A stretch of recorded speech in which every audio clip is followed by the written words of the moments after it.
Okay, we're good. All right.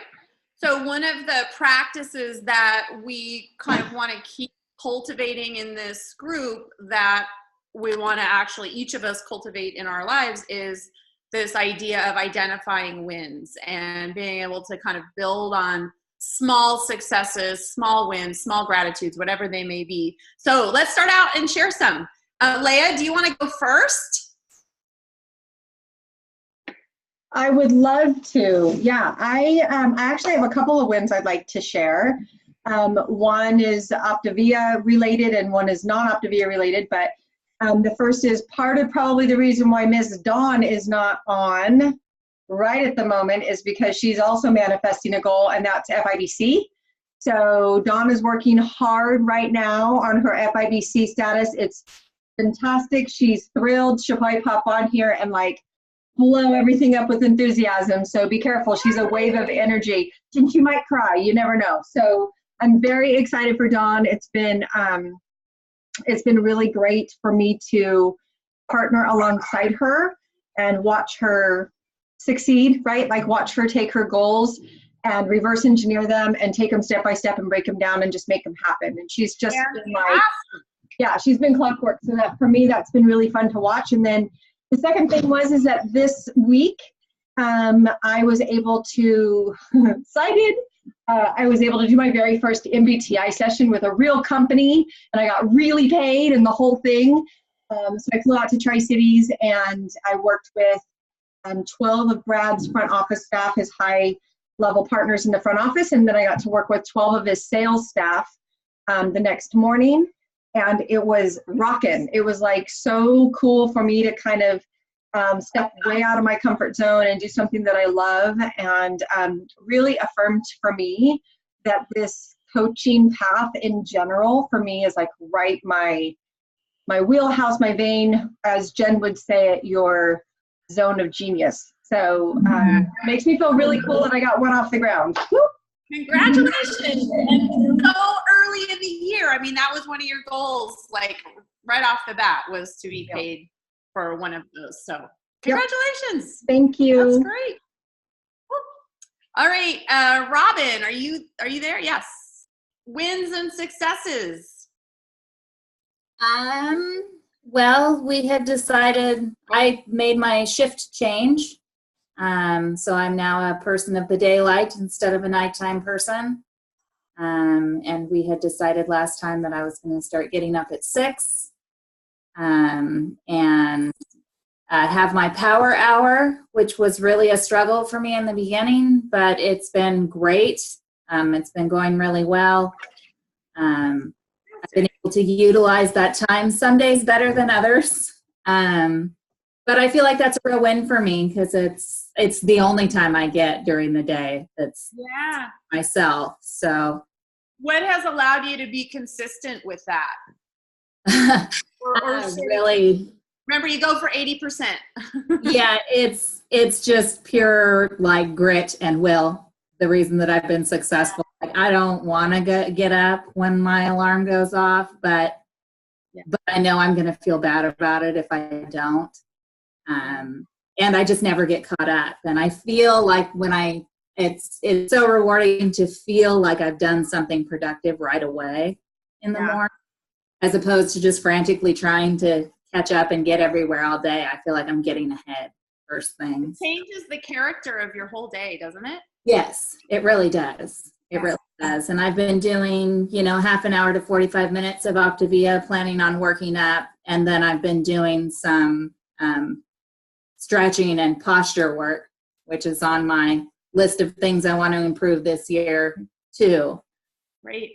So kind of something for me and then something for the business, and love it. Something for the mind and something for the body. Yes. Yeah. All right. Congratulations on the new job. Yeah. Yeah, it's wild. All right. Let's see. Who else do we have? All my names disappear. Oh, there we go. Amy. Wins and updates. Are you there? Yep. I was just on mute because I'm eating. So my big win. So my big win that's not Optavia is this past weekend. My sister and I were showing together out in a big show in Ohio, and we were champion and reserve. So we've joked about doing that 1-2 all year round. We started competing together at that height last year, and we always joked that it would be nice to do that. So it was nice to do that this past weekend. Fun. Excuse me. And then and sort of hand in hand with that, most of my clients are horse-related people. So what's been a nice win for me has been the consistency of the posting and the eating and the hanging out with these people, and everybody's saying like, hey, you have like the whole barn on this program, but everybody's thin, and everybody seems to be successful. So having people's success transfer over to the newer people who are joining our teams and whatnot, and seeing that and really getting to plant some really good seeds. So I got to spend a lot of time sitting in the stands watching other people, talking to one of the newer moms who is actually a nurse at a doctor's office who is really into more homeopathic solutions instead of just drugs. She's like, I think I'm interested in your program, but I think my doctor would be really interested in my program. So getting some solid leads there, and just being able to share authentically, and having some other clients that were with us there share authentically too. So just lots of positive feedback that regardless of my pace or whatnot, that I'm doing this the way that I want to do it, where people trust me and feel like I'm being authentic and not selling things, that it's not just about the transaction, like it's about doing it the right way. So that's helped me feel really good. It's been a tough couple of weeks outside of this. It's kind of cool when your results are speaking for you and you don't have to do all the talking. You actually are able to show people what's possible without having to say a word. Mm-hmm. All right, awesome. Let's see, Laura, wins and successes.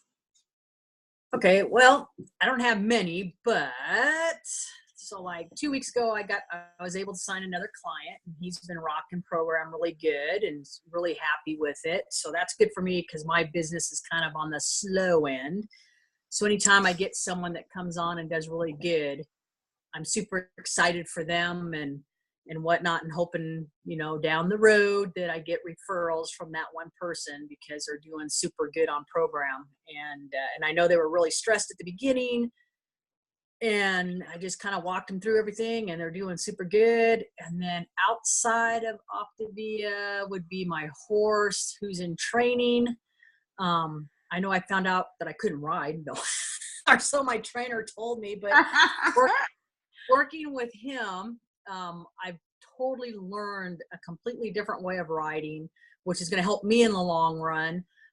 It's going to help my horse in the long run, but she's doing really super good. I got to bring her home Sunday, and then I take her back on Friday to finish out her month of training, but she's doing really good. So I'm super excited because I have a couple of big shows. They're going to be starting up in March, and she's doing really good. So I'm hoping for some success and some wins, and kind of looking forward to everything. So it made that big risk you took. It's paying off. It is. All right. So let's see. Do we have anybody else here? Brenda? Looks like she's here but not here. Oh, there she is. Wins and successes for you, Brenda. Sorry, I just didn't have you on because my new puppy is licking my face, and I didn't think you all needed to see that.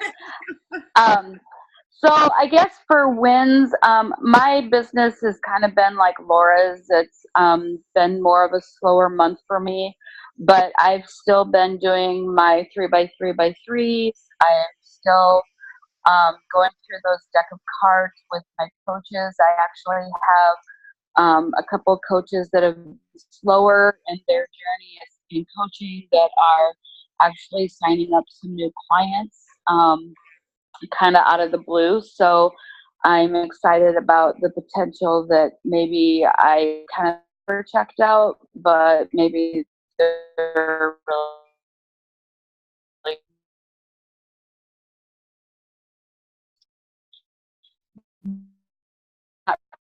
ready to clients and what I hope for them. For me, just remembering that I cannot take the responsibility for everybody else's decision, because I feel like I want them to see the excitement and feel the excitement that I have. And when they don't, I feel like I'm failing by not getting them that excited. So me just realizing that I can't take that responsibility and put it on my own shoulders has been really huge. And I'm working on that. Personally, I'm working on my own well-being. I've never been one that loves exercise. That probably comes from being large-chested when I was a teenager and having people make fun of me. So it's always been something that I've hated. And so I'm trying to incorporate that into my new lifestyle. Wearing a Fitbit, getting my 10,000 steps in, actually marching and jogging up and down the stairs with my daycare kids, making it fun for them. But in turn, I'm feeling more positive. I actually feel like my house is kind of strange the way it's laid out, but I actually jogged in my house for a half an hour the other day straight. And the kids were like, "Are we supposed to run in the house, Brenda?" And I'm like, "No, we're not. We're not. Don't do as Brenda's doing." But and I felt good. And I went out and I shoveled. I live in Iowa, so we have a lot of snow right now, very cold temperatures. Right now, the temperature is like 27 below. The wind chill is like 51 below. So going outside and exercising is not an option, but I'm incorporating it in my home as much as I can. And I actually feel good after I do it. And I'm excited about how that makes me feel. So those are my 2 wins, I guess. Oh my God, Brenda, you make our 4 degrees sound warm. Like vehicles don't start literally. I mean, it's just, there's people that just, they closed the banks, they closed the post office, the UPS guy didn't deliver. God. I mean, like the bar, you know, it's bad when the bar's shut down. The bar's even closed. In Wisconsin, our wind chill right now is negative 58. Oh my Oh God. my gosh. Yeah, I Yeah. can't even imagine. My best Yeah. friend's husband, they have a farm in Iowa, and they said, yeah, negative 47, and that the cows were freezing. Like Yeah. Yeah, I feel walk out and get frost. I feel bad for animals. You know, not all animals can be inside, but I know a lady that she has pet goats, and her pet goats are in her basement. I would do that. And I've seen on Facebook people are putting their chickens in tents, like their camping tents in the house to keep them warm. But they have 2,000 head of cattle. I don't think they can do much with that. The Right. ones on the inside of the herd are really warm. The ones on the Right. outside are dropping. So Yeah, that's not good. Jessica, what are your wins since we were last together? I would say my biggest non-Optavia win is I quit smoking. And haven't Great. and haven't had a cigarette since the 1st was the last time I had a cigarette. So that's my biggest non-Optavia win. And my husband, today is day number 3 of him for no cigarettes. So I think the Schaefer household might be changing a little bit. Kind of excited. As far as my Optavia wins, I have been dripping coaching like crazy. And I have a coach that will hopefully be starting a new coach shortly. And everyone, please keep your fingers crossed, because I had a great conversation with a lady who would be an amazing coach. And she's going to send me a message tonight or tomorrow and let me know. So, yeah, fingers crossed that she hops on. So that's my other Optavia win. Congrats. Those are Well, huge. and Jessica, you also had, what was the gentleman who reached back out to you again that we have had on our heart for so long? Oh, yes. That's have a another guy win. yeah, he's close to 400, and I think he was on program for a week and a half, and he quit. Just quit. And he was one that I really wanted to be a coach, and he would be a phenomenal coach. He's got a great network. He's got a huge heart, and just texted me out of nowhere the other night. He's like, hi, he's like, I did a lot of soul searching and I'm really truly ready to do this, and I want to get ready for my cruise in August, and how do I get going again? So I told him how, and it's like, let's talk before you start. Let's make this happen. So we're shooting for 100 pounds by August. Wow, that's exciting. And Yeah. that's an example of, you know, putting in the time and effort with someone and just staying really true to holding space for them, and they'll come back, you know, whether they have, you know, if it's not the right time for them, or whether they start and it doesn't work out or whatever. That's really, it's being in it for the long haul. That's really cool. All right, Tracy, what are your wins since we last talked? Oh, I think you're on mute. You're on mute.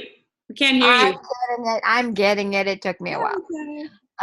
So it's been a long time since I've talked to you guys. I don't know. You guys probably don't. I have no clients. I haven't worked this business. I actually became a coach to support Leah in her business as her assistant. And I wanted to try it, but like Leah will probably shake her head, I just kind of fear stepping out. I just don't step out because I don't want the rejection. I don't want to put myself out there. And I did. I put myself out there 3 times this month. I met with 3 people. All 3 of them said no. Actually, 2 of them said not yet. One of them said, I can't do it if I can't drink. She's a horse show mom. I get that. But, but I did it. I talked to people. And for me, that's what I have. That's the win. That's a win. Really, because that is one of the biggest challenges of any entrepreneur venture, is putting yourself out there. So congratulations. Thanks. That's awesome. All right. Is that everybody? Oh no, Dawn's here. Hi, Dawn. What are your wins since we were together last? Well, it's been kind of slow for me too, actually. But what you were talking about, staying connected with people, I had 2 people actually just sign back on, like out of the blue. I got an email, and then I contacted them to see what they needed. And then I actually, with those 2 included, I've signed 6, but like 2 yesterday. I think one of my biggest wins is that one of my future coaches that I really wanted to coach, that's been on my heart for a long time, he's not even a client. I mean, he could lose, 30 to 40 pounds, but he's not a client. I approached him like from a business standpoint. And his wife, actually, he's our assistant pastor at our church. And his wife actually has been a client, but cannot get past like day 2. She just like sabotages herself and quits. And then she'll text me a few months later and say, I want to try again. And then she just can't get it together. But they're both military and also ministry, and they have 3 kids. But she is a founder of 2 businesses. She's the CEO and founder of 2 businesses, all basically on networking. And he's just a highly influential person. He's one of those people that just walks into the room and kind of demands attention. And he has so many connections and relationships with people already that I just know, like, oh my gosh, he's going to love this program. And anyways, I approached him from a business standpoint a few months ago, and he's been praying about it. And then 2 weeks ago, I talked to him again at church about it. And then yesterday he said, I sent him the pastor trilogy video just a couple weeks ago, just to hear the testimonies of these pastors. And then yesterday he sent me a text and said, I want to sign up for myself for, a month. And my sister-in-law is now living with us as our nanny, and I want to sign up for her as well. And my wife Shelby is going to restart with us. and we're all going to do it together. And that was huge. I mean, that was like, oh my gosh, this is crazy. So then when I talked to him on the phone, he said he watched the coaching trilogy for the pastors, and he was pretty impressed and moved, and he's still praying about coaching. But of course, he wants to see if this program works for him and his family, and which I know that it will. So to me, I told Leah, if you guys watched that Flipping Cards by Dan Valentine, I really think he's my Joker. Like really think it's huge for me. But so that would be a really big win, I think, and just staying connected with people, planting seeds. It's been slow, but all the work that we've done like months prior, it's all coming to, like really. So that was, anyways, that was huge for me this month. Awesome. All right. Congratulations, Dawn.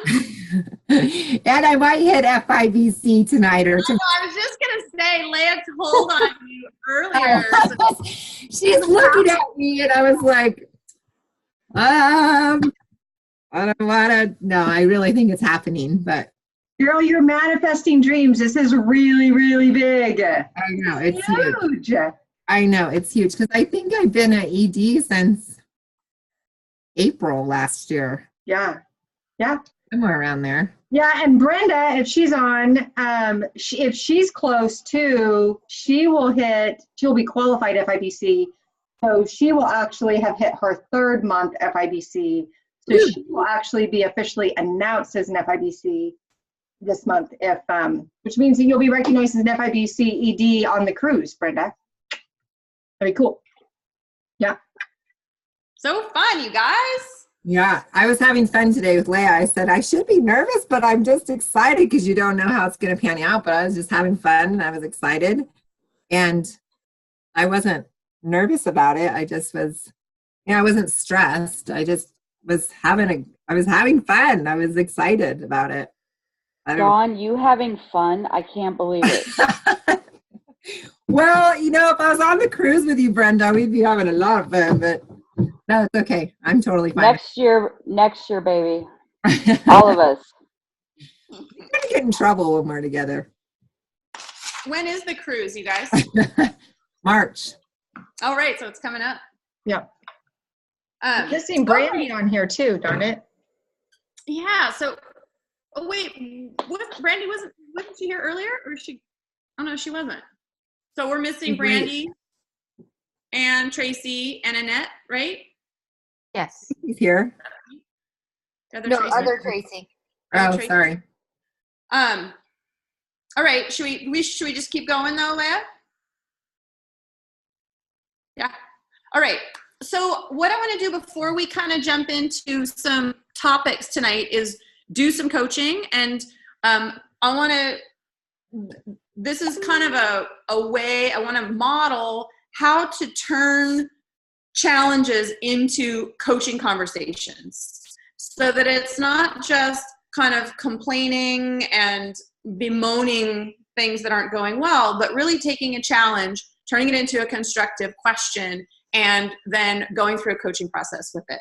So really good coaching questions come with a specific objective. So it might be that you want a perspective shift, or a strategy, or a plan, or a brainstorm session, or new ideas. It comes with not just wanting to talk about your challenge, but really, what do you want to get out of the conversation that's going to move you forward through that challenge? So I'd like all you guys to kind of noodle around with what some of your challenges have been, and let's just go through a couple of them, 2 or 3 maybe tonight, and we'll do some short coaching conversations around these. And these are the kinds of conversations you can have with each other as well. I was talking to someone earlier, actually another Optavia coach earlier in a coaching session, and we were talking about, complaining. and how you can help your friends and your clients and your coaches really shift the conversation from complaining to having a constructive conversation that has a really powerful outcome. So that's kind of what we're after right now. And for everything we could do, you guys, this is you as also be thinking about how you can bring some of this into your coaching practice and the work you do with your clients as well.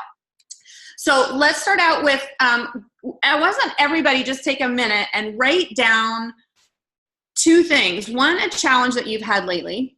And then what you would like, what would be useful for you in terms of moving through, beyond, past, over, under that challenge, whatever it needs to be, that you could possibly get out of a conversation. And it, not to say we're going to get to everybody tonight, but we'll try to do as many as we can. But take a minute right now and write those 2 things down: your challenge and what you'd like to get out of the conversation.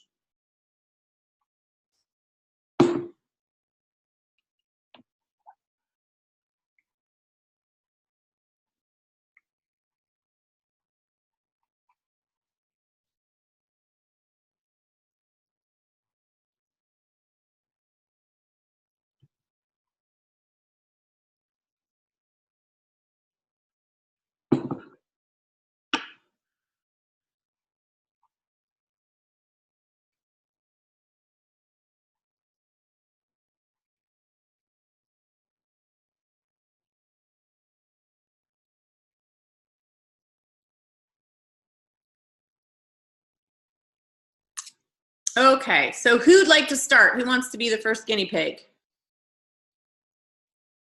I Okay, can go. Dawn or Amy? Well,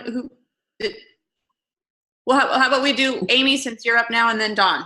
Okay. So my biggest challenge with people is the dripping, the coaching.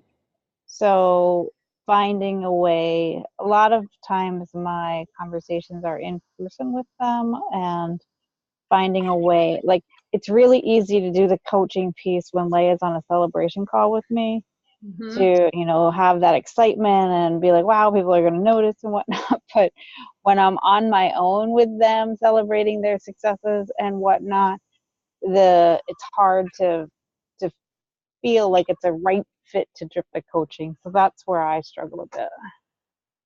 So when you say drip the coaching, you mean how can you, that's your language for touching base with your clients and helping them stay supported through, like, to get them to consider coaching for themselves, to see how that would solve a problem. So Jen, just to give you a quick identifying who you want to be a coach, and then introducing them to the idea and ultimately getting them to sign up. Mm-hmm. Yeah. Right? Is that what you're going to say, Leia?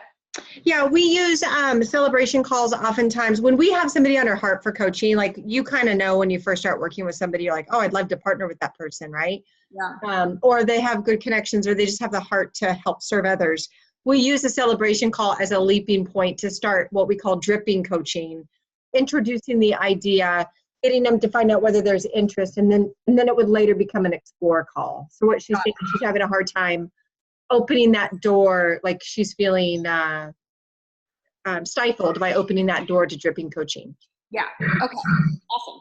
So what would you like, Amy, what would you like to leave this conversation with? What would help you feel more kind of confident and like you have a system for this? I feel like I don't necessarily have the right questions to ask them to get them to think about what it might be. Like, I have trouble connecting it for them sometimes. So tell me about the process step by step. The first thing you do is you identify the coach, right? They're the person, the prospect, person that would be a good coach. Yeah, so what I do is when I have someone who's interested in it, I always mention it when we're doing the health assessment and we're first signing up, because they generally, most of my clients don't have more than 15 or 20 pounds to lose. So there are lots of times a lot of questions around the transition program and whatnot, and how does that work. So I always say, you know, one of the things that helped me in the transition piece of it was the accountability of being a coach and making sure that by coaching, I gave me a reason to stay accountable besides just to myself, but to other people, in addition to, it ended up for me being able to help fund my horse problem. Right. So that's how I normally will at least introduce them to the idea, but then the follow-up on that is where I struggle. Like once they're in program, like I have one woman who's a mother of somebody at the barn who would be a killer coach, and we've done a celebration call with her again, and I need to set one up for next week with her. But like to introduce, like to bring it back up again in a conversation when I just casually see her, to me feels awkward.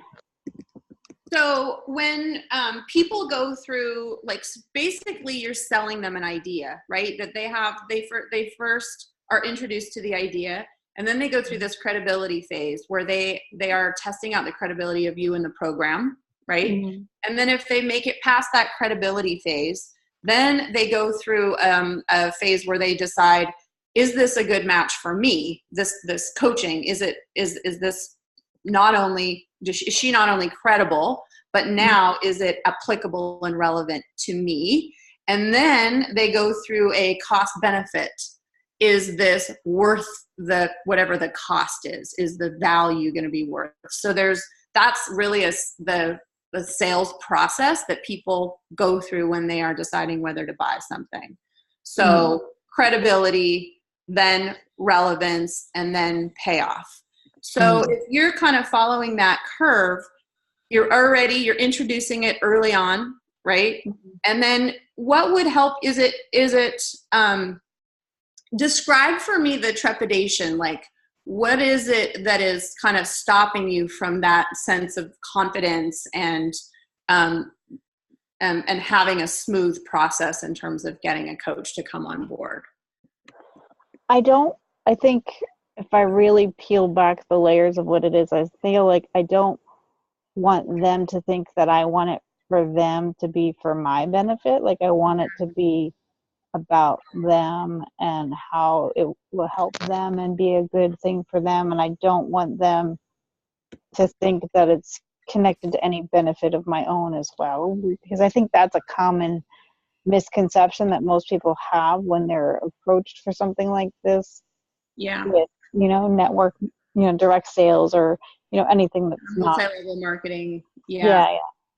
So I think that's really bottom line. I think that's my biggest fear. So that's why I sort of mentioned it as a win these past few weeks, was to really get the affirmation from people who are reading my posts and seeing my Facebook posts and coming up to me and saying like they feel like I'm being authentic and genuine and they're happy to see it and they want to know more. So that sort of helped me realize that, okay, people realize I'm in it for the right reasons and I just need to find ways to talk about it easier with them. Yeah. So the authenticity is probably a huge value for you. Yes, so absolutely. Your process needs to be in alignment with that value. It needs to feel truly authentic. If you were to kind of identify, like, what is your big why? What is the reason that you do this? I do it because I know what it's done for me and how good I feel first and foremost.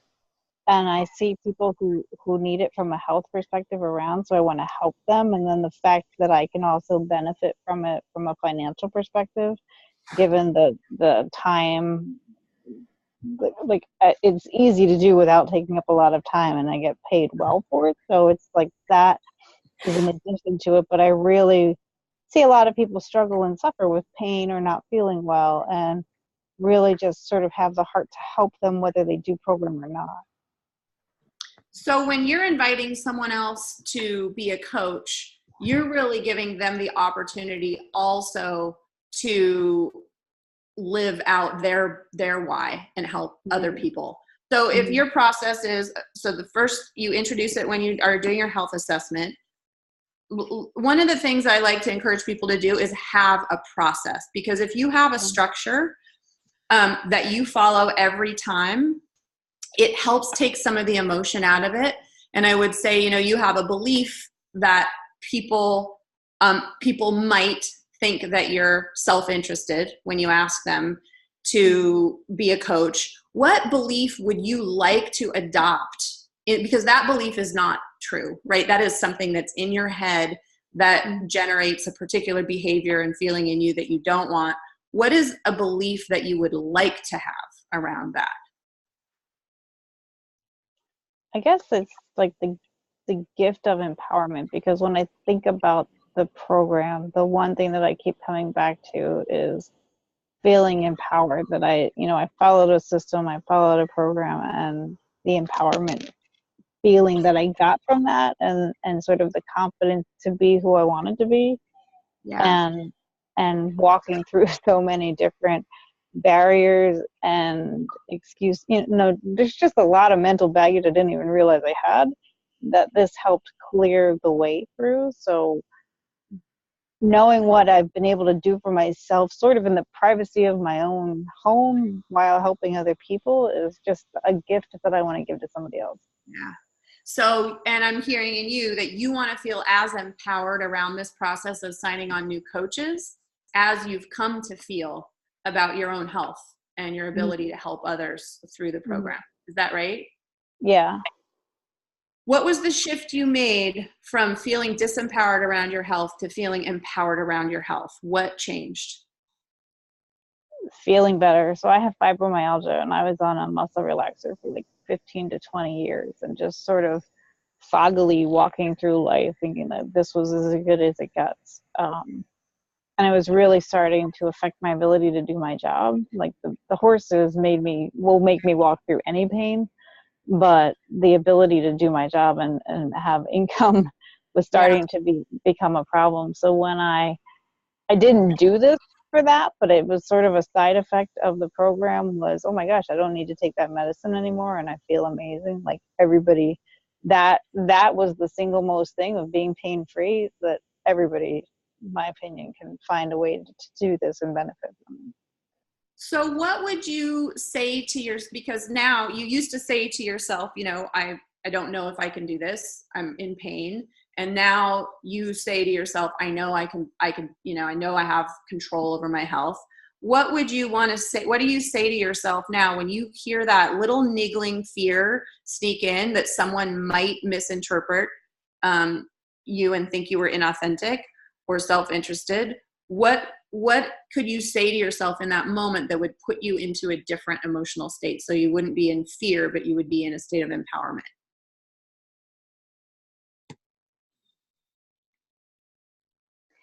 I don't know, because for me with the coaching, it's different, because I feel like I only offer it to people who are already clients. So I feel like that relationship is not in jeopardy, but like is put up to a sort of a bit of a test when I open that door for them, versus, if somebody's a client or prospective client and may or may not be interested, I don't have a vested, I tell them about the program as I would tell anybody about it. And if they decide to do it, great. If not, that's fine too. I don't get attached to that outcome. But once they put their trust in me and are doing the program, and then I invite them to be the coaching, that's where I start to get a little bit like, I don't want to mess up a relationship. So so it's almost like it sounds like there's a doorway that you kind of walk through with people. As soon as you really start the conversation about the coaching, it's a door you walk through, and you're thinking of that doorway as sort of a risk that you could damage the relationship. What if you looked at that doorway as an opportunity for deepening and enriching the relationship, no matter what happened, no matter what conversations arose? If they had concerns and they brought them up to you, that would still be an opportunity to enrich and deepen the relationship. Do you think you could kind of create a different doorway for yourself to walk through with people? I think so, because really the hook for me with coaching, I had zero interest. Leah can vouch for me. I had zero interest in doing it because I just didn't feel like that was a good fit for me, or I wasn't sure how much time it was going to take up. But once we started, I guess there's a little bit of conflict between the compensation and the effort. So once she told me how much I could make and I could see how many people were coming to me that needed help, I was like, okay, I'm in for this particular point. But it's, while I enjoy the money, I'm not attached to it to the degree that that's what's most important. I want to make sure that whoever joins me for the right reasons, and if I benefit from it, that's fine.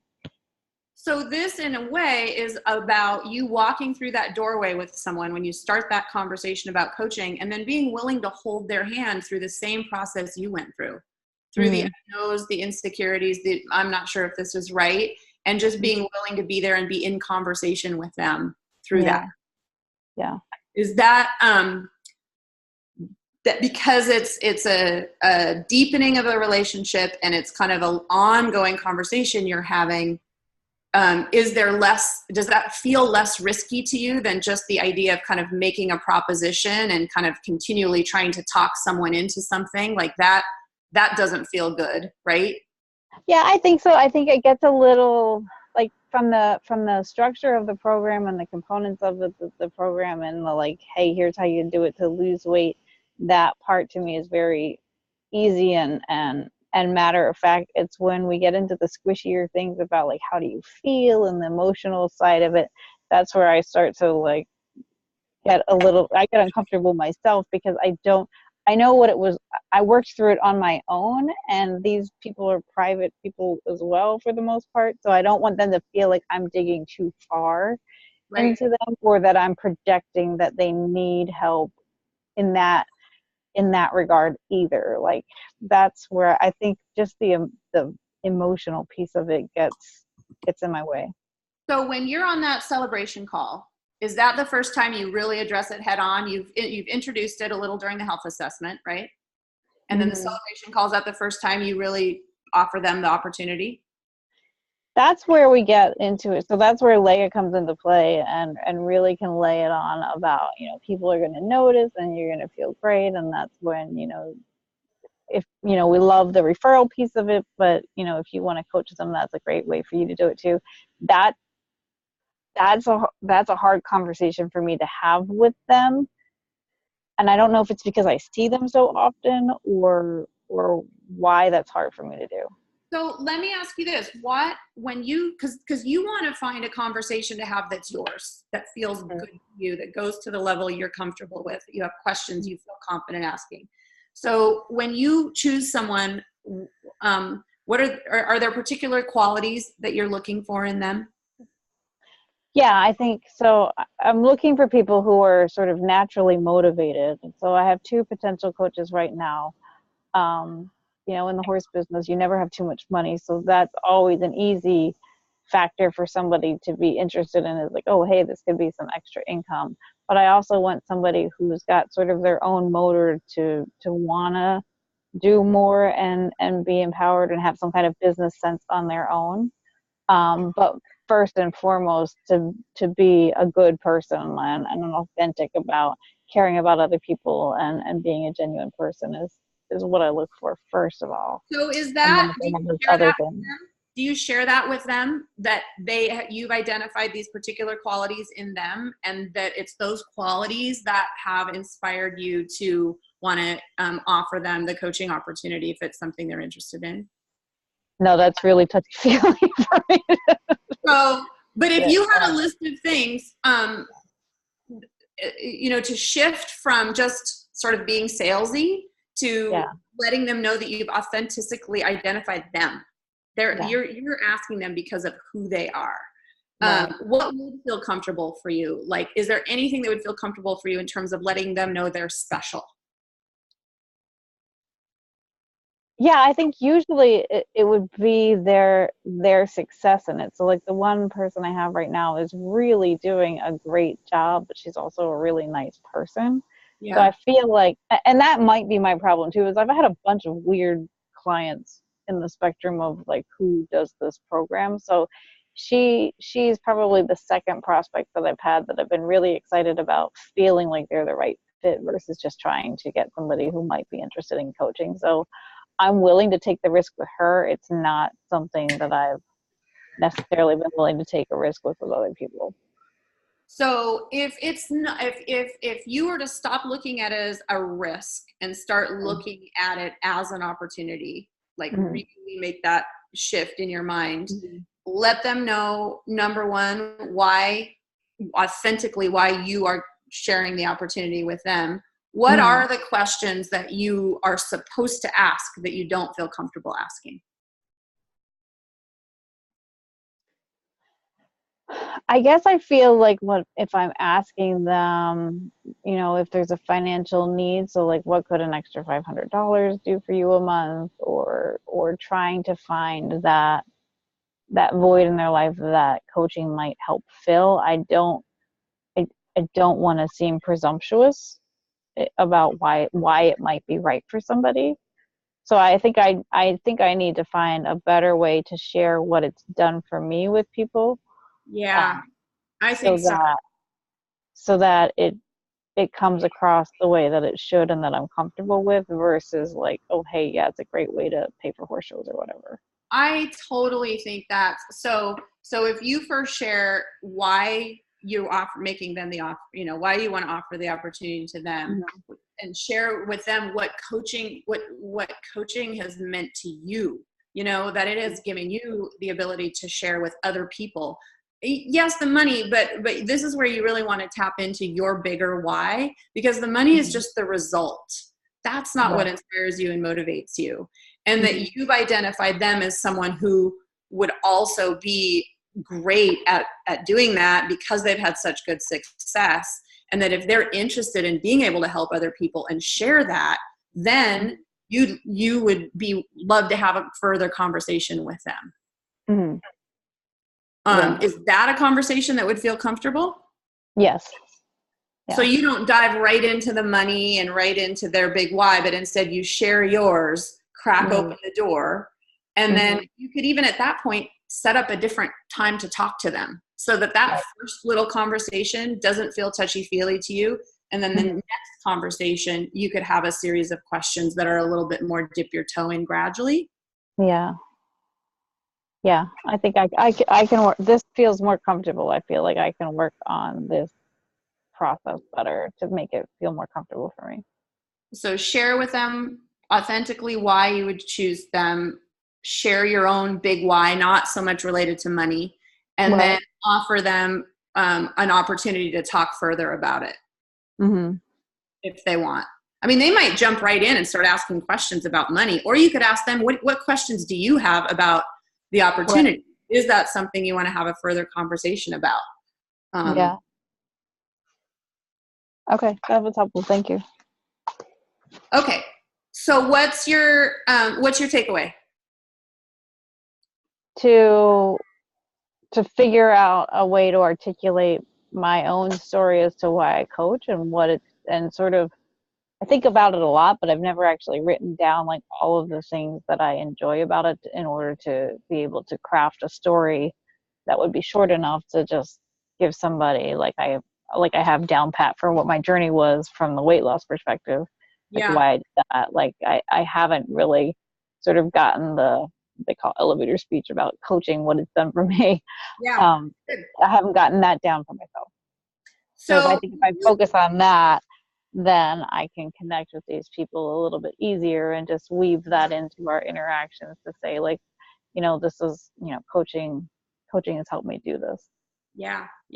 Share your story and then let them ask questions. Did you watch the Simon Sinek video that I posted earlier? I know it was kind of short notice.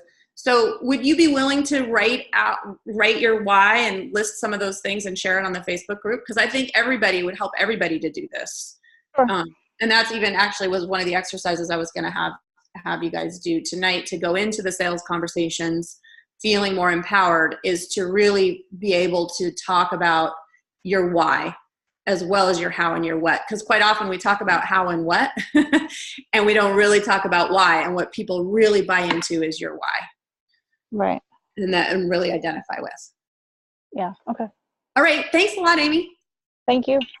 All right. Let's do one more before we jump into the big why. Who else has a coaching question about business?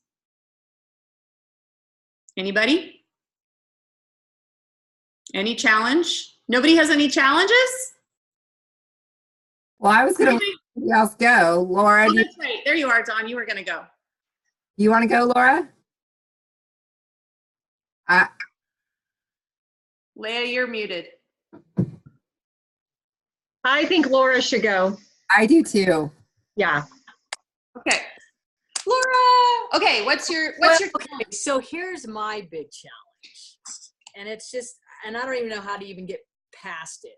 So people will reach out to me and they'll want to know about the program. And then I will go back to them and I'll tell them, hey, thanks for reaching out. I'd love to, share the program with you. And, but it's because they always want you to like send them information. And I just tell them, it's too much information, but I would love to jump on a call with you, to talk about this. And this is my number, what's your number? What's a good time? And then these people will go, yeah, let me see about my schedule. Or they'll say, hey, over the weekend will be really good. Okay. So then like the weekend will be coming up and I'll like message them back and say, hey, anytime today works for me, or how about tomorrow? Just let me know a good time for the weekend. I'd love to jump on a call with you so we can explore this. And it just goes dead. I can't get them to respond back to me. And I just like, and I mean, and that it's not one time. It happens to me all the time. And I don't have a lot of people that ask, but I mean, it's just like, it's the craziest thing. And I just don't know how to, because I was dealing with one over the weekend. They said, hey, the weekend would be really good. And then I reached out to them again and it's just like crickets. It's like, they fell off the face of the earth. Yeah. But that is my big challenge. They reach out to me, I reach back, and then it just goes dead. Okay. And I don't know what to do. You need a system for onboarding leads, like getting the leads in conversation with you, right? You have a lead that comes to you and you need a system for getting them to go from being a lead to being a prospect and then to being a client, right? Do you feel like a process is what you need, a process that works? Is that what would be helpful? I mean, at this point, it would be interesting to see, because I talk to Dawn about it all the time, and I don't know what to do. So, and I don't know what I need to do. So one of the things you're dealing with is people are afraid. They fear the change, the possibility that they actually might be able to do this. They fear kind of jumping into that conversation. So any little bit of ambivalence there is in your process that allows them to like skirt out of it, they will. So you're exactly right? It sounds like you're feeling like your process is a little bit airy, so it's allowing them to escape. Okay. Right? Is that right?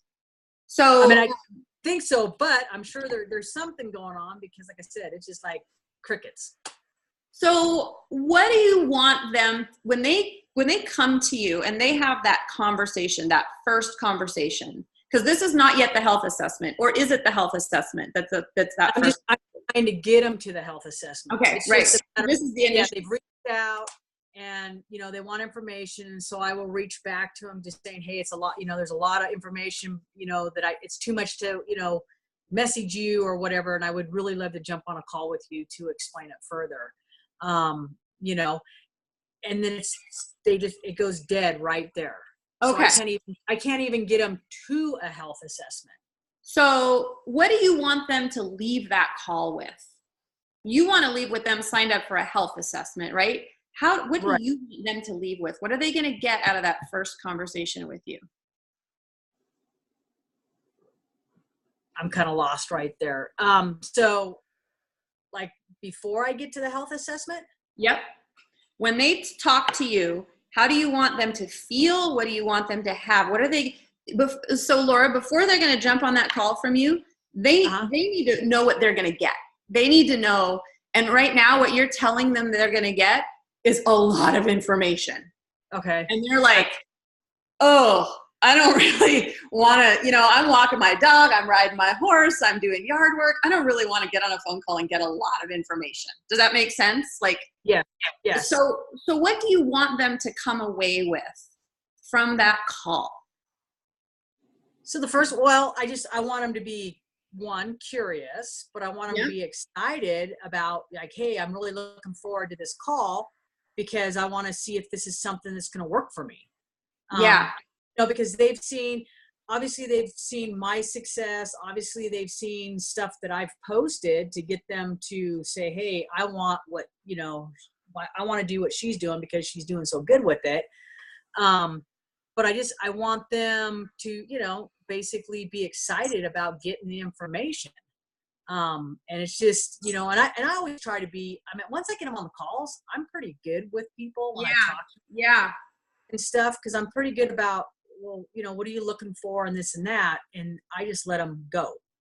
So what do you think, how could you frame, because what the challenge is right now, I'm just going to put it to you bluntly, you're not framing it very well. It doesn't sound fun. It doesn't sound like a conversation, it sounds like a lot of information and I'm probably going to be sold something. So people are kind of putting it off. So if you want them to leave feeling motivated and excited about doing the health assessment, like for people, my understanding is when you guys take people through this process, whether they sign up for Optavia or not, they should leave that health assessment with some information and some insight and some new understanding and some, motivation, right? Does that make sense? Like, so from the get-go, you want to be providing value. So it sounds like part of the value you provide is really sharing your story, letting them know exactly how it's worked for you and what you've been able to do, and then having them leave feeling excited and motivated about their own health. I'm wondering, like, what is it when you have that conversation, it's you telling them, but are you also asking them questions too? Are you asking them about their challenges and what they want and things like that?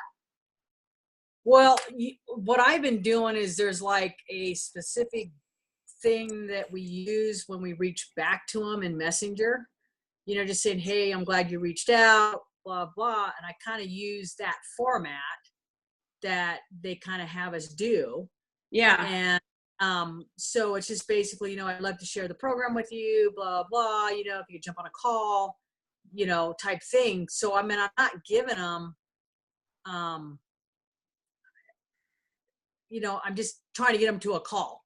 So really, I guess my question is it an assessment? Is it a consultation? Like, could you call it something that would have some value for them?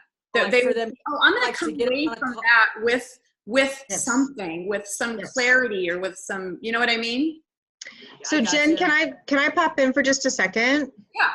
Yeah. So Laura, are you like, when you invite, are you asking like, so what are your goals? And I would love to explore what program would look like for you, right? Using the words explore.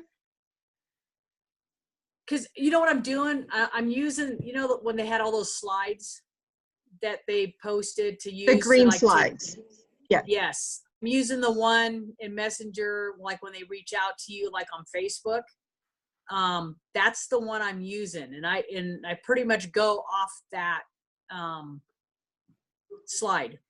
So we need to find your voice because they're hearing generic.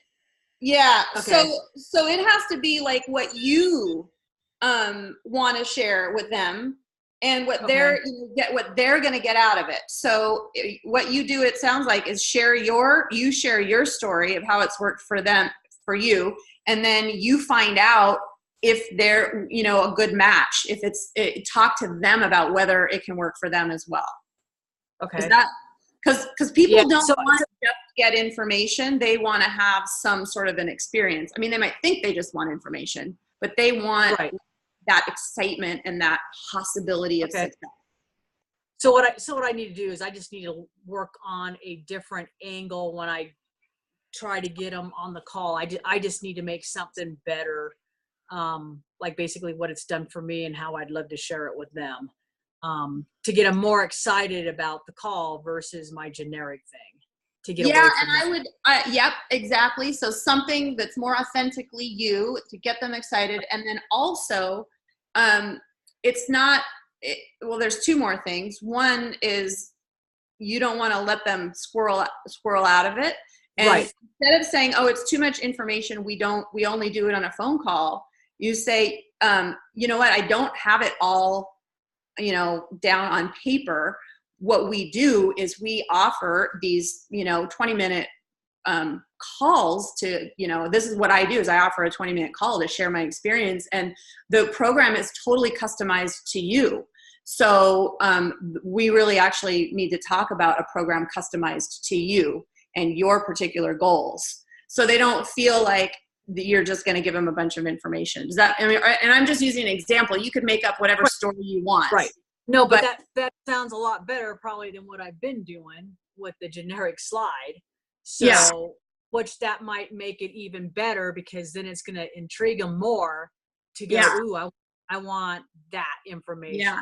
We customize the program to you. So I need to find out what your goals are and share with you my experience, so you have 10 minutes or 20 minutes. Right.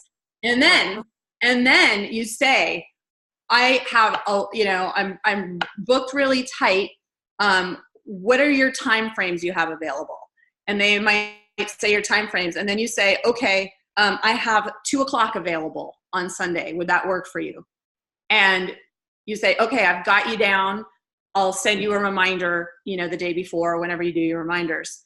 So you don't let them squirrel away. You make it sound like it's a scarcity, like your time, your time has to be valuable. Does that make, you don't want to just make yourself available to them whenever, because they're not going to take that seriously. You want to actually let them know that they're taking your time and that you're going to set aside that time for them. Do you think you can implement that? I can totally do that. Yeah. 100%. Because I like I said, that's my biggest struggle is I just can't. So I just, I've talked to Dawn about it and stuff, and I just go, man, I reach out to these people, but it just goes crickets. But by customizing something more to that, I think, like you said, with them not being able to squirrel out of it, and and I think they'll be a little bit more excited about it. Hopefully, maybe I can move them to that call. Yeah, yeah. And then I think this will be relevant to everybody. Once you've done the health assessment, you have a no or a yes or a maybe, right? I mean, are those the three options? Yes. Yes, no, maybe. What do you guys do with your maybes? What are you trained to do if someone says, oh, maybe I got to talk to my husband, or I don't know if it's the right time, or I'm just, not feeling sure about it. What do you do with them? I don't know what I we're set up. Go ahead. Sorry. I set up a time to either call them back or message them back. I say, okay, how about if I get back in contact with you tomorrow, or, how many days do you need? But I, again, get a time frame so that they know that I'm going to get back a hold of them. Yeah. And that's what I do. Okay. Sorry, I didn't mean to interrupt, Dawn. What do you do, Dawn? I send a follow-up email with more information. I ask them, would you like more information on the program? And I send them the fueling cards and what's the macronutrients that is in there and the ingredients. And then also the little 7-minute video of that coach who just breaks it down, the whole health assessment very nicely in 7 minutes. And then I follow up within 2 days, at least 2 days, no longer than 48 hours. And then I, typically follow up after I hear from them or I don't hear from them. And then I always kind of get back to them in a month. Always touching back. Maybe not specifically to talk about health, but just staying in relationship with them. Yeah. So one suggestion I have for those maybes is that when they're maybe, instead of, because it does end up feeling like if you have to contact them, and Leigh and I have talked about this in terms of just client support as well.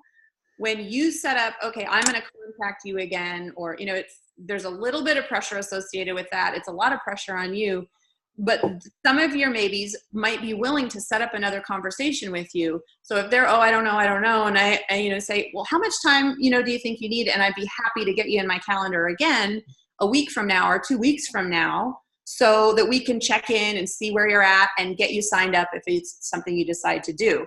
Then you make that appointment. It's in your calendar. It's in their calendar. They can cancel it if they want, if they decide not to, but it takes all that pressure off of you having to chase them down and try to contact them again. So that's just one. And I mean, this has changed my business and the way I do my onboarding and my sales. If I have somebody that's like, you know, got, you know, reservations, questions, I just always make an appointment, and I've never had anybody not want to make that appointment to check in again. I have people cancel it if they decide they're for sure a no, which is great because then they don't waste my time, and then I can still check in with them later if I want. But that's just one suggestion that you could try adding into your process with your maybes. Leah, do you disagree with that, or is that frowned upon with Optavia, or is that okay? Nope, that's okay. I mean, Okay. I think there's a lot of things that Optavia offers us a process to follow, but, you know, much like we've discussed in the past, you know, the client support process, Optavia does not work for me, right? And so we've created a new process that works for me. And in some cases you have to do that. We don't want you to like reinvent your whole wheel so that you have to like recreate a whole new business, but there are some things that you can tweak to make it better for you. Would you be willing to share with them? Actually, wait, I'm going to ask, would you be willing to share that tweak? Because I think it's a good demonstration of really being empowered around your own process. And like what Laura was just talking about, like taking the slides, starting with them, and then being able to customize your process to suit you. But I want to check in with Laura about her takeaways, and then we can do that. So Laura, how are you feeling? Did you get what you wanted out of that conversation? Yes, totally. Because now, because I mean, it gives me a better direction of how to move them forward to a phone call. And so I just need to work on a little bit better approach with that, just to get them more enthused about the program and to be able to move them. And I think the fact of, you know, because I'll just say, hey, you know, what works for you? But, you know, like I can say, hey, you know, do you have time today? Do you have time tomorrow? Yeah. So give me a couple of times and let's make it work. Yeah. See if I can fit it into my schedule. Right. So, yeah. So, because I am kind of crazy with the care of my mom and stuff. So yeah, sometimes it's hard for me. So yeah, I do have to kind of fit it in, but I just think, by implementing those, I think hopefully it'll help me move them to the call, because like I said, I was really struggling there and I just like, I don't know what to do, but with this, would you share with us your experience and let us know how it goes with your next couple of leads? Yeah, on your Facebook totally. group? Okay. Yeah, totally. Awesome. All right. Yes. Thanks. Thank you. Great job being coachable. Okay, Leah. So Leah, in one of our conversations in the last month or so, said, "Oh, this part of my business is just weighing me down. It's just not working." Yeah. Right. And you were, and I haven't talked with you about this in a while, but you were able to really customize a process for yourself that seemed initially like it was really working. Has it still been working for you? Yeah, it's been working really good. So, like, as you know, you guys, we're supposed to pick a day to do client support. We call all of our clients, whether they pick up the phone or don't pick up the phone. We give them a window of time. You know, you could pick a Monday and say, does morning or afternoon work better for you? And the God's honest truth is that with my travel schedule, I never know whether I'm home on any given day, like a Monday or a Thursday, and then the summer comes, and then if I do it on a Sunday, well, I'm just getting home from a horse show, and frankly, I don't have the energy. And client support for me is draining. Like, it's not something that I find a lot of joy in. Thankfully, this is just in this crew. I enjoy business coaching much, much, much more than I enjoy client support. And it's not, it's definitely something that I'm trying to be more mindful of. And so I had said to Jen these things I had shared with her, and I said, I want to improve. I keep trying to improve. I keep trying to do this process, and I feel like I just keep banging myself up against a wall. And she said, well, I really challenge you to get creative about how you can serve those clients better, but do it on your terms, right? Like bring them to you. And, you know, a lot of you guys aren't serving quite as many clients as I am, but like this month right now, I've got about 31 clients on 5-in-1. And then I'm building a coaching business, which is even more important to me. And so what we came up with was I do on Thursdays, I do a 1.5 to 2 minute video that is relatively generic. Some of you guys have maybe received it. If you have placed an order in the last 35 days, then you get this video from me. It just says, I'm checking in, like to say hi, client support, you know, community call is this evening. You know, this week I'm probably going to talk about the Super Bowl, like whatever is relevant, right? And then I always invite them at the end of that video, here's the link to my calendar, please schedule some time. You guys know, they know their calendar better than I do. Why should I presume to know when they're going to be available when I call?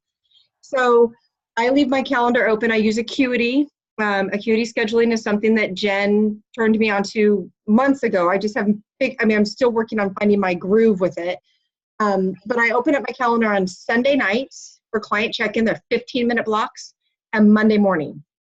So if you need a weekend or an evening, or you need a morning and a weekday, it should fit one of those two. If you don't fit in that mold, I'll make a different time. So far, everybody has been fit into that mold.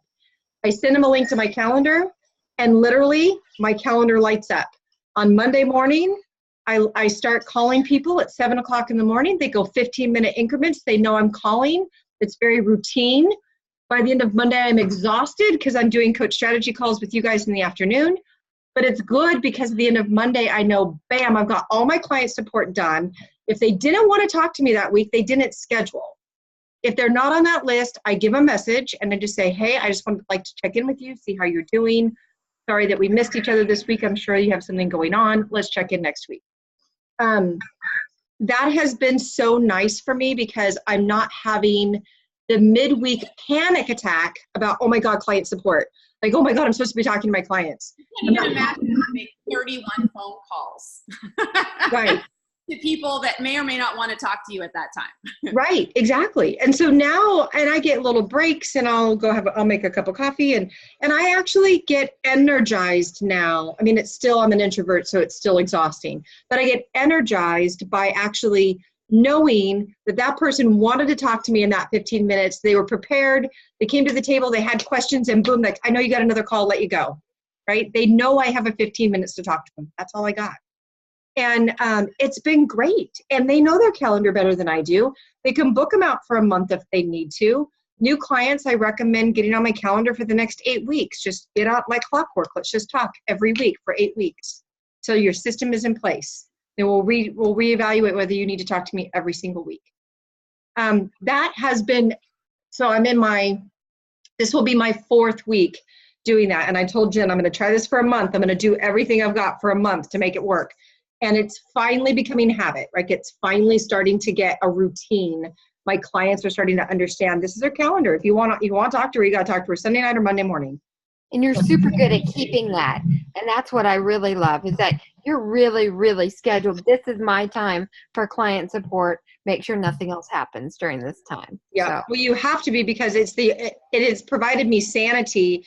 Because on Thursdays and Fridays, I typically have panic attacks about, oh my God, I haven't talked to that person. Well, that person got the same video that the 19 other people who scheduled on my calendar did. So they saw it. I see that they saw it on Facebook Messenger. And I do keep those videos less than 2 minutes because I want to be able to transfer over on Facebook Messenger just fine. And I get a lot of good feedback from that. So it's not that that's how your system should be. If you only have 10 clients, make 10 phone calls and be done with it. But when you are supporting a tremendous amount of coaches and clients like that, you have to start thinking outside the box. So what I want to encourage you guys to do, I just think that's such a great example of taking a systemic look at your business, at something that's not working, and creating a process that works. Now, that might not have worked, and Leah might have had to tweak it here and there, but at least she wasn't just hammering the nail, or hammering the screw, saying, I've just got to do better, I've just got to do more. She stepped back, took a big picture creative look, and decided on something that would work better for her. Does anybody else have a process or a procedure that they're using that doesn't feel like it's working, or you feel like you're hammering a screw? Well, and also, Jen, I'm just going to pipe up for Jessica because she said she might have something to chat about. So I don't know if, no, she says no. Okay. All right. But keep your eyes peeled for something. So if something's not working, it's generally because you have some underlying belief that's creating fear or another emotion that's getting in your way, or the process is not working.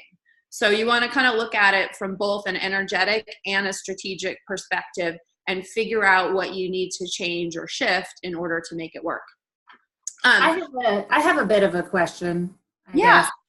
So I am always a little bit intimidated by Leia. I want to be like Leia because I just think she's a superhero. And she's like so charismatic, and when she always knows what to say when people ask questions, and she's a very good listener.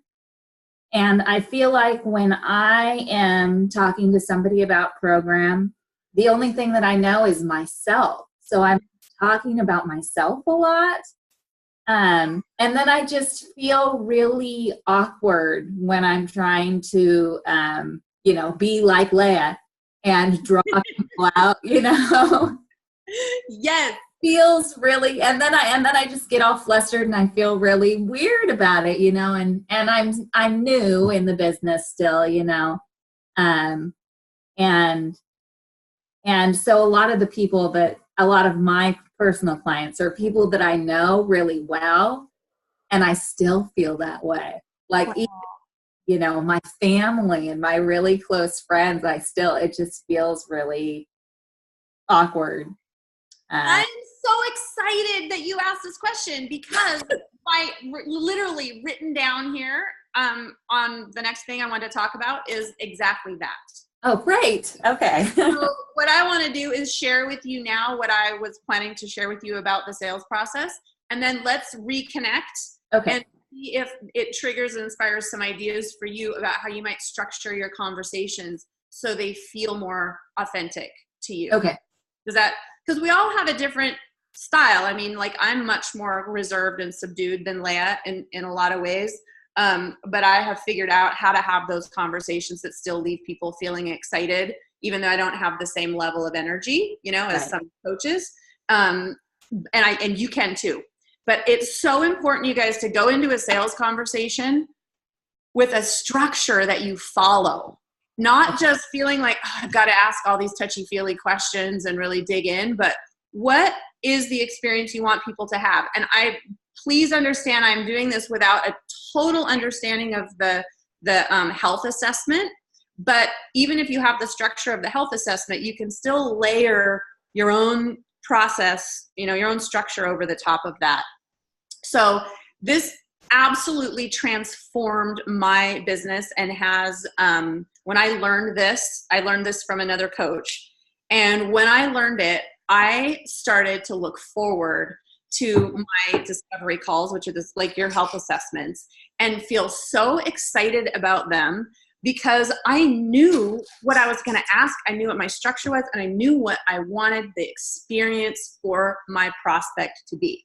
I hate to call them prospects, but leads, whatever you want to call them. So you want to take people so when people come to you, they come to you what I call they're the island, the island of where they are now.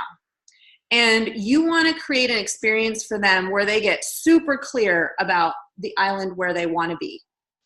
And you want them to be so aware of all of the challenges between the island where they are now and the island where they want to be. And most people know what those are. They could tell you, oh my God, I've tried this diet and that diet, and I'm so busy, and my mother lives with me, and I have a sick kid, and they know what all their challenges are. But what they often aren't super clear about is that vision. What is their vision for their health? Why does it matter? And I know this is part of what you guys already do, but you want to get them so clear about that. And I'll give you a list of all the questions to ask. And then you want to be able to say, this is what I heard you say. This is what I hear has been your experience. This is where you're at now. This is what you want to have. And these are the challenges that you have in between. So then you can jump in and say, this is what Optavia has done for me, and this is what it could potentially do for you. You can get support from a coach so that you have the accountability. You have food. You don't even have to think about what it takes away all the decision making. You don't have to make decisions about food. It's convenient. I mean, all that you guys have all the stuff that you talk about. And you make it really clear that that they can easily get to the island where they want to be with the help of Optavia and you. So the first part of the conversation is the greeting. Obviously you guys know that. And then you want to be really clear about the purpose of the call. What is the purpose of the health assessment? What do you tell people is the purpose of it? That's for you, anybody, Robin or whoever. The purpose of the health assessment is to explore their why, find out what their goals are, what's leading them down the path to being motivated to get on a phone call with me, right? What is it that you want? Where is your current state of health? What do you want for the future? What do you envision yourself doing? Okay, so if you tell them, if you were to tell them the purpose of the call in one sentence, what would you say? Just to explore your goals and to see if this program is a good fit for you. Okay, perfect. So you want to say that because you don't want to seem at all sneaky or like you're trying to sell something. You say, okay, so there's two purposes for this call. One is for us to talk about, for you to share with me what your goals are. And two is for me then to tell you about the program and for us to decide whether it's a good match for you or not, or something like that. So super clear. And then you say, does that sound good to you?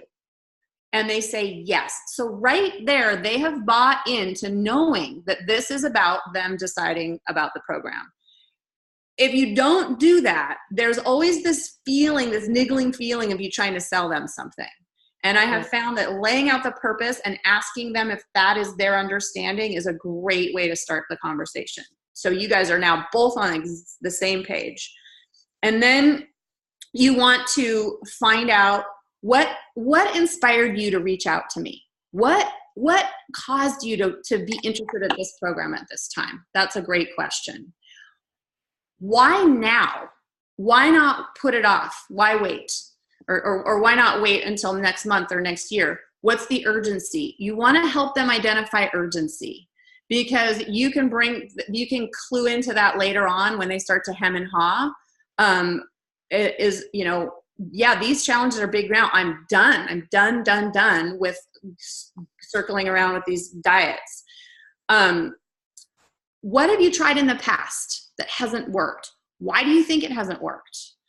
When you can ask people, where are you stuck, right? You don't have to necessarily, because what's going to happen is when you're asking specific questions like this, they're not too nosy about what's your big why.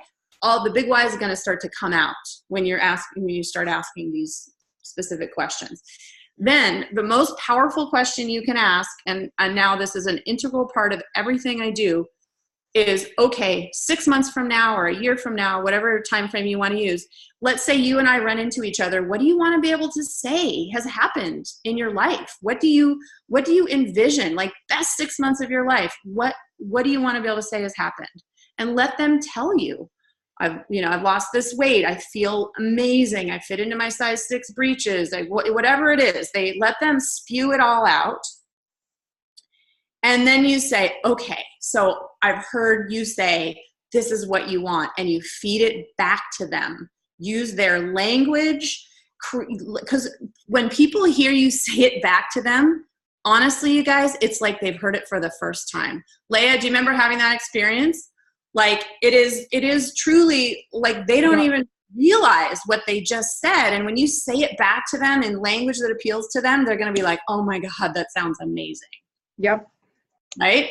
Yep. And then, okay, so what are really the obstacles now for you between where you want to be in 6 months and where you are now? What do you see as your biggest challenges? And they're going to say, all the things, they're going to list them all. We all have them, right? We can all list our challenges.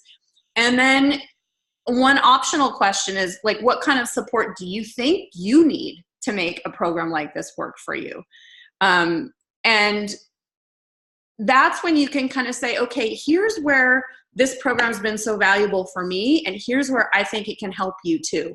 You're going to get accountability. You're going to get, all the things, but you want to clue, it needs to be specifically to the challenges they have, not just the Optavia, talking points, but really listen to what their challenges are and address each one of their challenges with how this program is going to make a difference for them. And then, at the end, the question is, does it seem like it would be, valuable to you? Can you, envision what this is going to be like 6 months from now when you have done all these things and you've created your vision? And that's when, you're going to get your yes, no, maybe. And then you start to talk about what the details of the program are. So then they'll say, well, what's it cost and what does it involve? And you don't talk about any of that until they have gotten to the point where they're like, oh my God, that would be so amazing to get to that point. And they have you as credibility. They have other people they've seen do Optavia, as credibility. And they're like, at that point, it doesn't matter how much it costs. People, and this is why, Laura, like, you don't just give people information, because you need to be able to take them through this experience of their own vision and what the program can do for them, not just give them the information about how it works. People don't care about the process so much. What they care about is the results they're going to get. So you want to make sure you get them to the vision and the results before you give them all the information about how much it costs and all the products. Leah, is this all okay in alignment with the Optavia stuff? Yes, ma'am, totally. It's 100%. But you can kind of layer this like art of the process you take them through over the health assessment, I'm assuming. Correct. Yeah. One of the questions that I ask, and it's very similar to yours, is if you were to close your eyes and open them again, and you're standing in front of a mirror and you're looking at a reflection of yourself that's down that 60 pounds, whatever that number is that she's identified, what does that mean to you? What does that represent?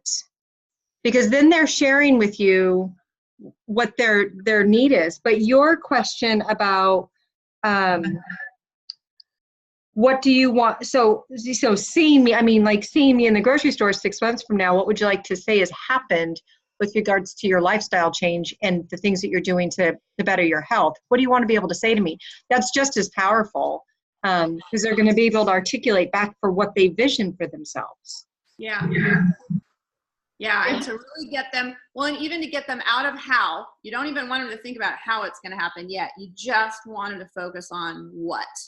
And then the how comes afterwards. If you start to jump into how too much first, before they've gotten super clear on the what, they're going to feel overwhelmed, which is why, Laura, they're overwhelmed with the idea of getting a whole bunch of information on a phone call, because they're just like, they're not super clear enough yet on what the possibility is for their health. So Robin, so let's circle around.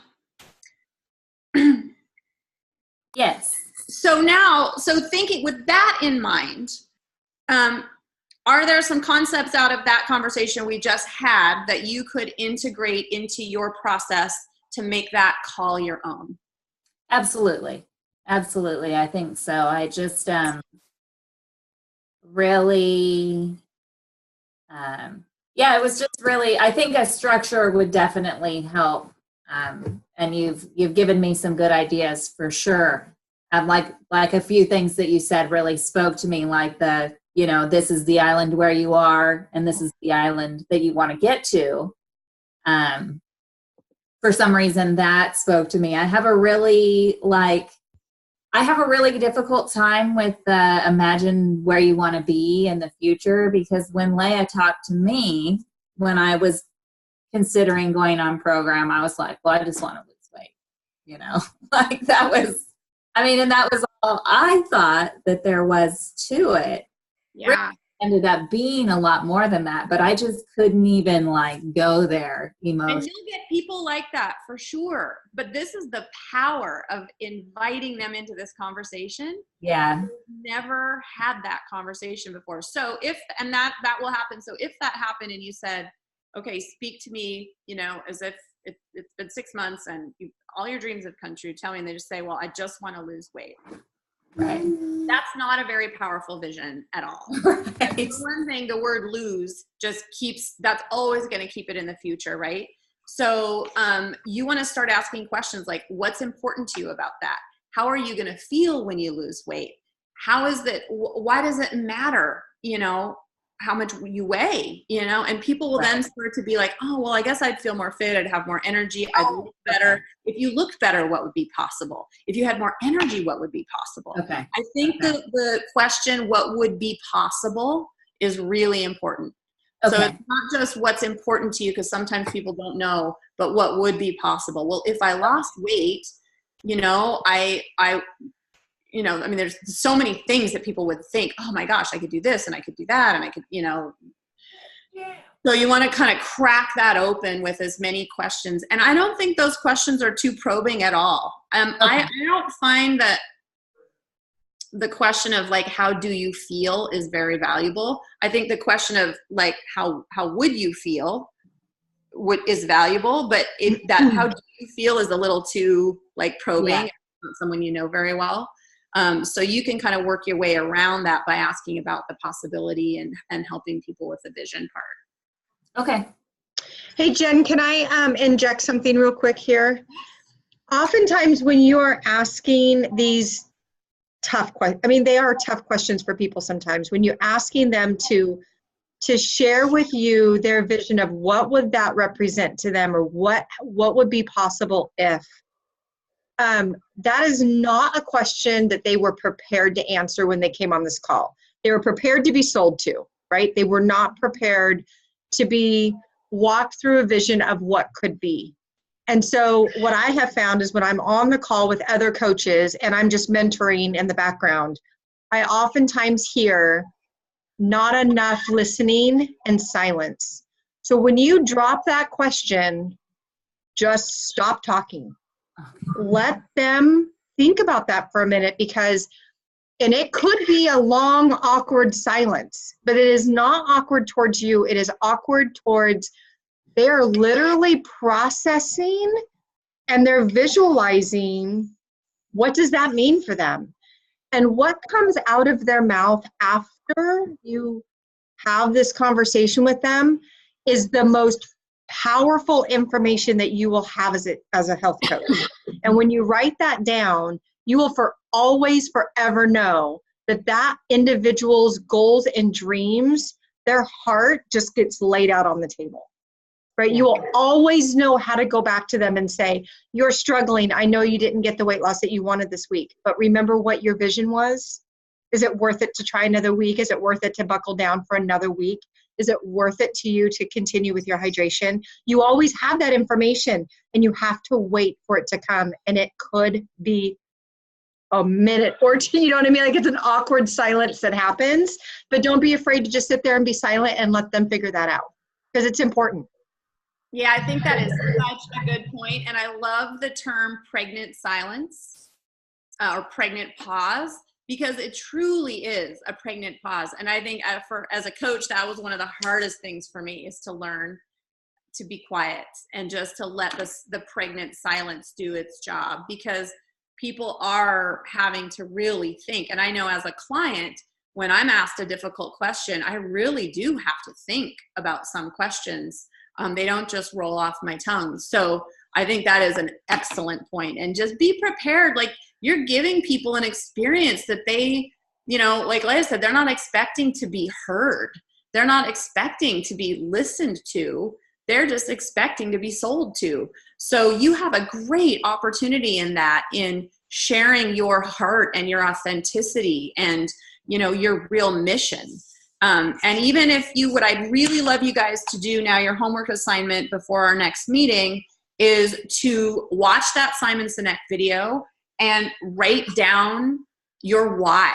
And if you also want to write down your what and your how, great. But have, you know, this is what the people will share with you when you share with them. So I think sharing your why with your clients is a really, really important piece to have in your process, in your sales process. And whether that happens with your initial lead call or during your health assessment, you want to make sure you put it in there, because that helps give context for all the questions you're going to ask and all the information that you're going to give them, is your personal why.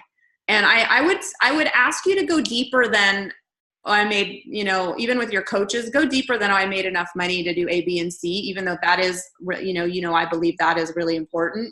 But I think the money conversation is really sensitive for a lot of people. So I would start with your heart why and lead into your money why with the coaches rather than jump right into the money. I think that's a very good point. All right, Robin, was that useful for you? Very. Okay, good. Will you share with us your experience as you go forward and kind of create your, because I think having Leah as your power persona, what I call her, like, you want to do that and you want to choose, like, what are the qualities that she has that I really want to embody? And then also, like, what of myself do I really need to magnify and bring into fruition through my structure? Okay. Yeah. And I'm gonna practice on my clients that I've got now. Great. I have my number one person that's on my list is signing up in February. I'm so excited. Good. That's fantastic. Yes. Say, you seem very happy and zen tonight. Well, good. My husband is in Virginia, so it's just me and Jack at home, the little guy. So thank you, everyone, for being patient with his experiences. Hi, Jack. How you doing? Hi. How was our day? Yeah. It was great. My day was great. How was your day? Oh, it was pretty good. We did work today. Oh, good job. Are you helping your mom with work? Mm-hmm. Wait, she's so lucky to have you. All right, you guys. So let's do some takeaways. Leah, do you have anything else to add that you'd like to include in this call before we do some takeaways and kind of talk about what we're going to do next?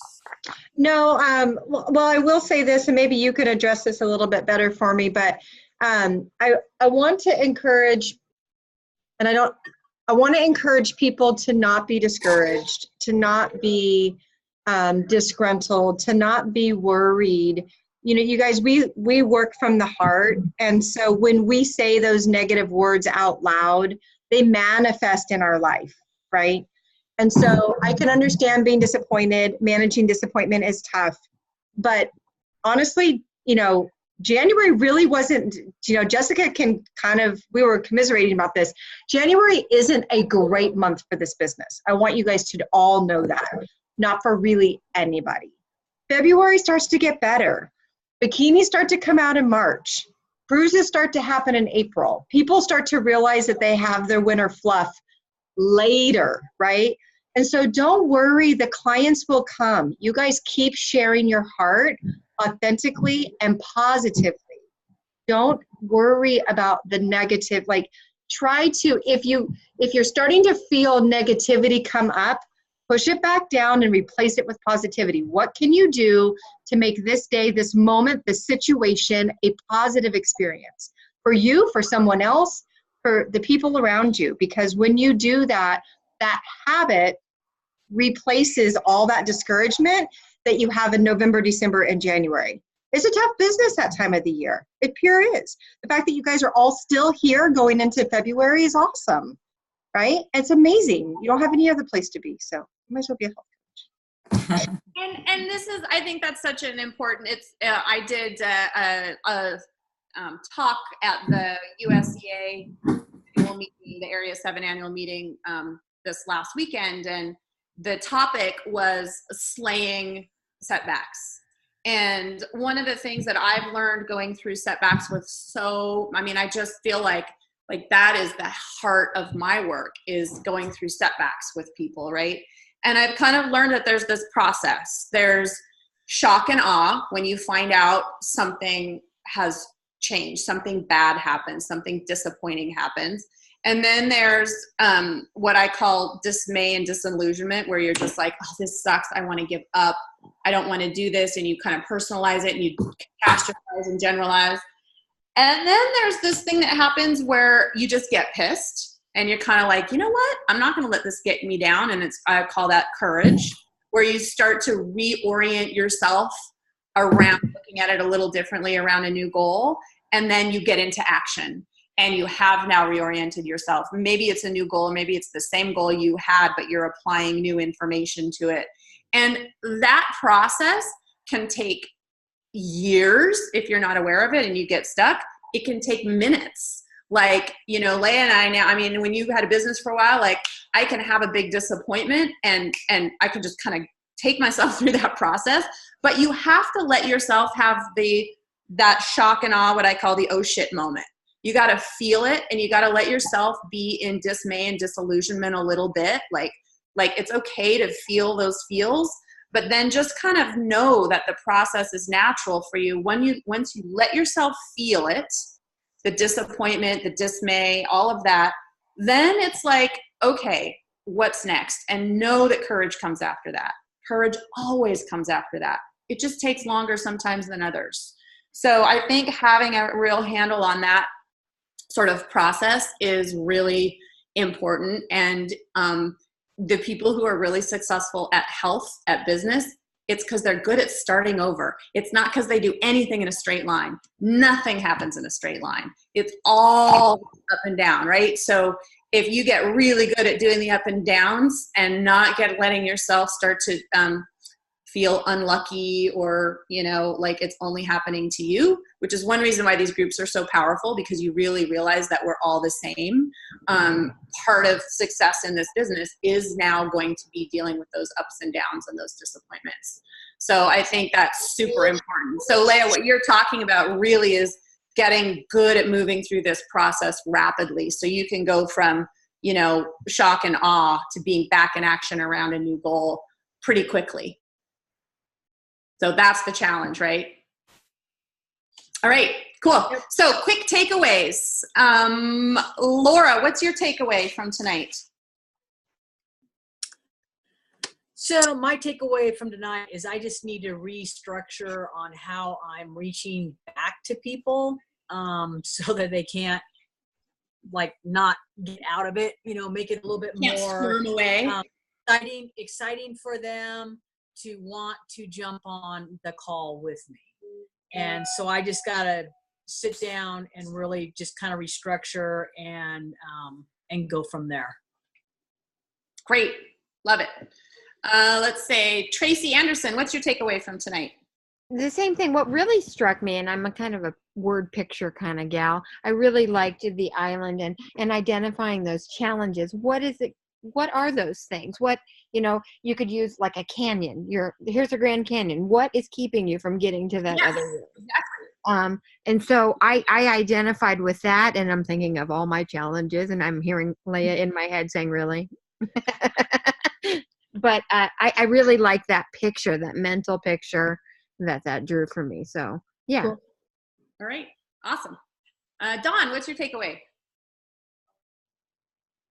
Actually, I think the biggest one was how watching you kind of coach and dissect Laura, because I've been trying to help her come over this hump, and it never occurred to me to ask her, well, what exactly, I knew she was using the slides, but it just never occurred to me to suggest to change the verbiage.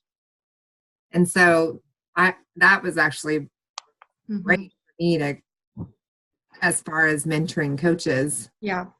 That was kind of a big eye opener. for me.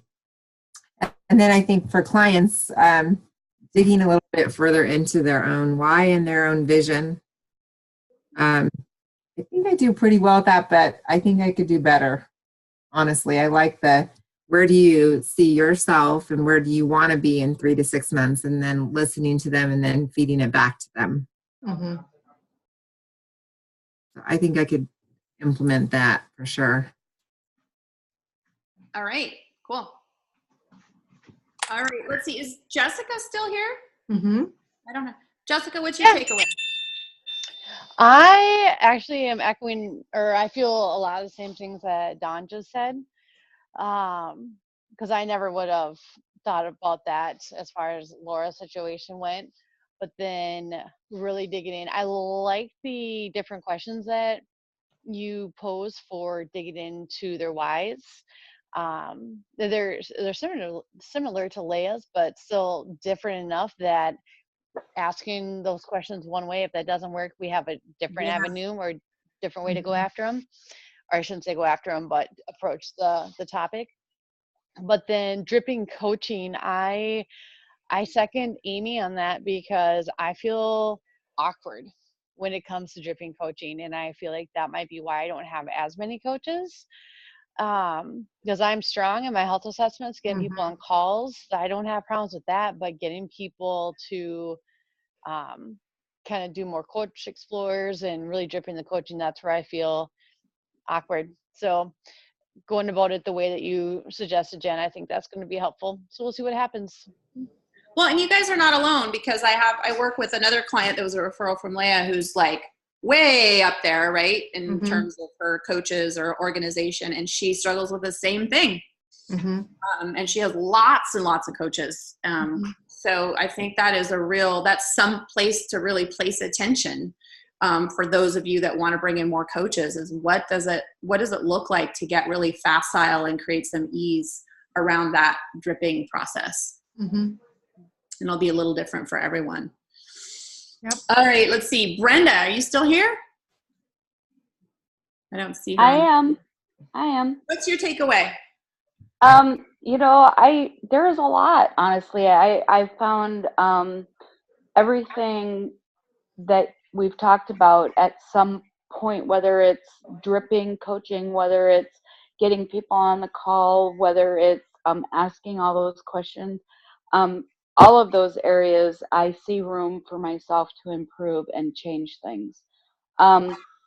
Biggest takeaway is probably when I'm doing my health assessment, I'm better at telling than listening. And so I would say that I need to I spend more time on telling them about it than I do getting their why. And I've been trying to do better at that.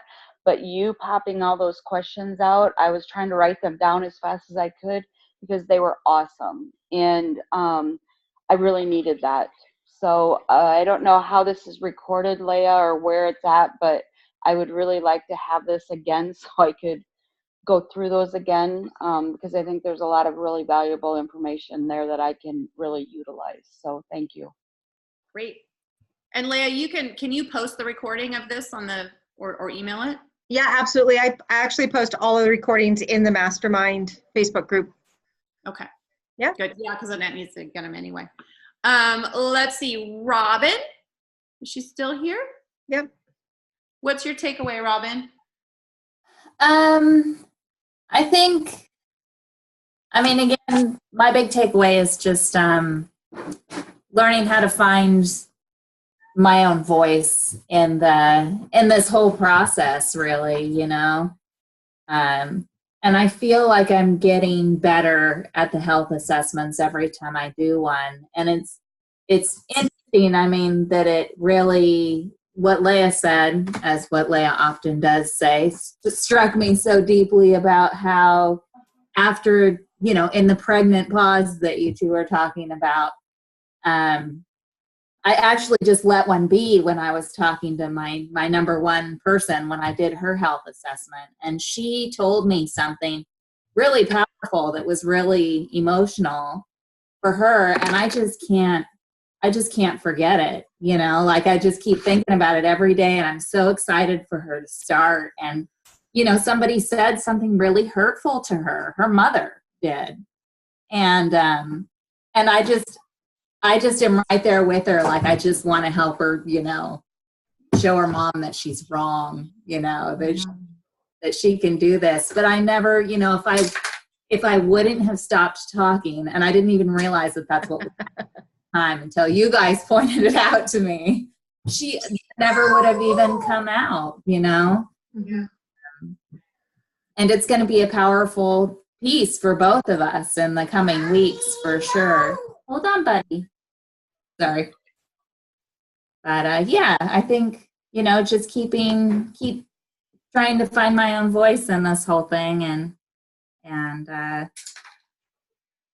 I'm enjoying it. I am. It's definitely some character growth, and it's a little painful at times, but I haven't gotten too discouraged that I haven't had any new people sign or anything this month. I've had a lot of questions, and a lot of people are saying they are going to do it later, and I just have really listened to the fact that, if they're not ready, there's nothing that I can do that make them ready. I just have to be available for when they are, and let them know that. Yeah. I think that's so true. I had a client who did a discovery call with me 3 years ago, and I thought she was gone, and she came back to me this last year, and she's now on her 3rd coaching package. And 3 years ago she just wasn't ready, and I didn't do any follow-up. I tend not to be very good at that, so I didn't do any follow-up, but she just had it in her head, and when the right time came, she showed up. So I think that's really important to trust that even when you get a lot of no's, you're laying that foundation, you're putting it out there, and those people will come back when they get over their own process, their own fear, or the timing is right. Awesome. Let's see, who else? Brandy, is Brandy here? Oh No, but I'm here. Leah, what's your takeaway?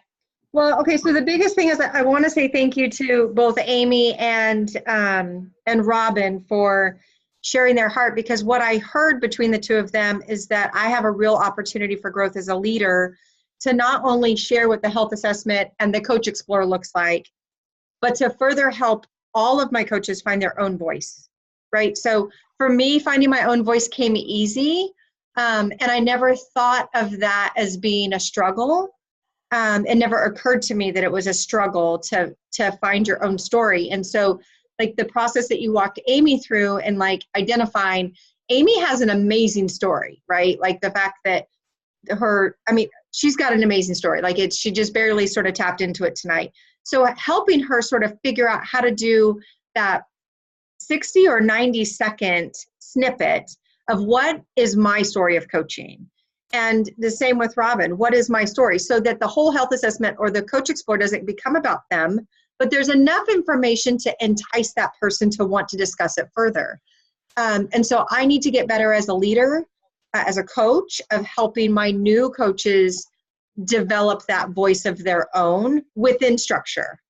So they don't feel like a renegade, but that they also feel like they are sharing their heart, not my heart, the heart that I've taught them to share, but their heart in the program as they move forward. Because that's, if it was just my voice, then why would anybody else coach, right? Like we need everybody's voice out there to connect with people I can't connect with, right? Robin connects with people I will never, ever, ever know or never think of knowing. Dawn is connecting with a whole community of individuals that I would never have the opportunity to talk to. So I need to empower them all to have their own voices. Yeah, I think that's so true. And Laura, also, I thought what you brought up also was so relevant and helpful for everyone to kind of, because that was such a great example of you needing to overlay your voice over, the structure. Right. Yeah, and Leah, that's really insightful. That's what I love about this. This happens when I'm working with people, and their trainers are there too. It's like the trainers get to hear like all this stuff that maybe wouldn't come up if it was just a one-on-one conversation. So thank you, Leah, for pointing that out, because that is, when you guys share and when you guys bring your challenges to the table, you're impacting everybody, including your fearless leader and me. Is that everybody? Did everybody get a chance to do a takeaway? I did not, but it's quick. Thank you for the time you took to go through mine.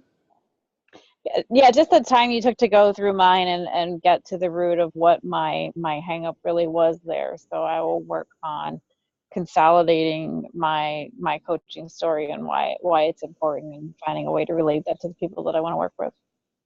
All right, great. Okay, you guys, fantastic. So big why.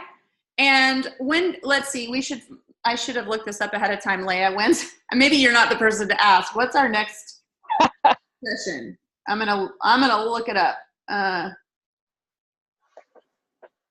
Masterminding, March 13th. Does that sound right? Yes, March 13th at 5 o'clock.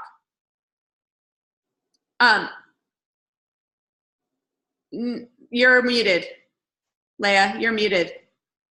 Is she talking? I'm just glad that we leave. I mean, some of us leave on the 14th or the 15th for the cruise. So I'm glad I'm glad that worked out.